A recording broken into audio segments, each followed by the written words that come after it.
राजनीति वैसे तो सिद्धांतों और विचारधारा के आधार पर होती है और राजनीतिक दल भी अपनी खास विचारधारा को ही आगे बढ़ाते हैं। भारत में आजादी के बाद से ही दो समानांतर राजनीतिक विचारधारा की राजनीति होती रही। एक कांग्रेस की सर्वधर्म समभाव और दूसरी दक्षिणपंथ, जिसे बाद में राष्ट्रवाद का नाम भी दिया गया। इसके अतिरिक्त वामपंथी विचारधारा ने भी भारतीय राजनीति में वोटों की फसलें खूब काटी। लेकिन अब विचारधारा और सिद्धांत गुजरे वक्त की बात हो चुकी है। वर्तमान दौर में मौका परस्त अवसरवादी राजनीति का दौर है और नेता निजी हितों की खातिर अपनी सुविधा अनुसार पार्टी और पाला बदलते रहते हैं। 2024 के लोकसभा चुनाव में भी कमोबेश यही तस्वीर सामने आई, जब नेताओं ने जमकर दल बदल किया। देश में कभी सत्ता के केंद्र में बीजेपी है और पीएम मोदी का चेहरा है, लिहाजा सबसे ज्यादा नेता बीजेपी में शामिल हुए और पार्टी ने जमकर ऐसे नेताओं को उपकृत भी किया। आइए देखते हैं, आपको दिखाते हैं एक खास रिपोर्ट और जानते हैं क्या कुछ इसको लेकर तस्वीर नजर आती है।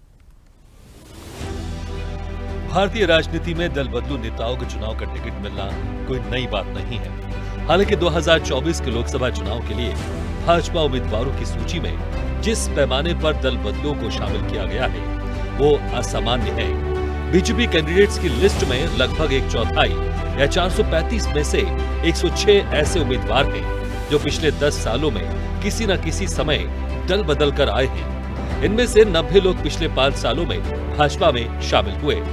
ऐसे उम्मीदवारों का सबसे ज्यादा अनुपात आंध्र प्रदेश में है, जहां भाजपा ने 6 उम्मीदवार उतारे हैं। 2019 से अब तक उनमें से एक को छोड़कर सभी किसी दूसरे पार्टी से आए हैं।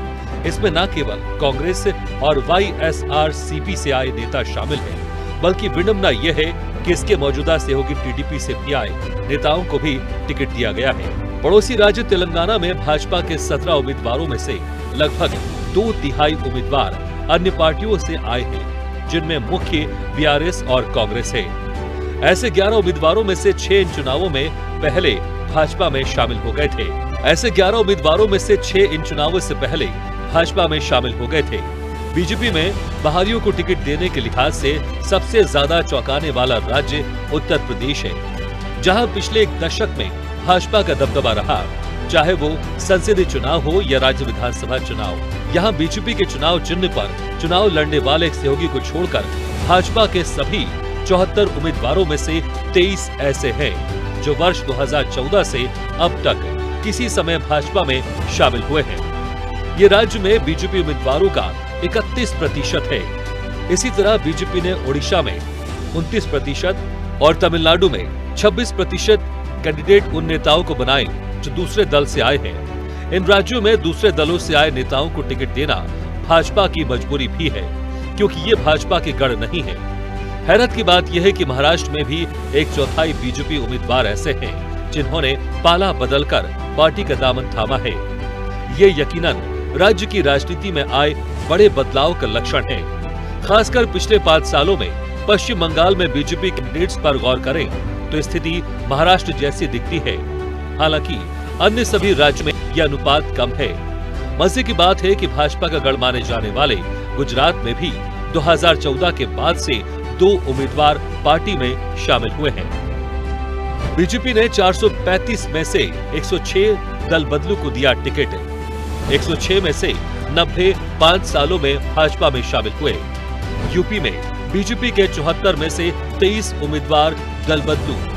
यूपी में 31% उम्मीदवार ऐसे जो बीजेपी में शामिल।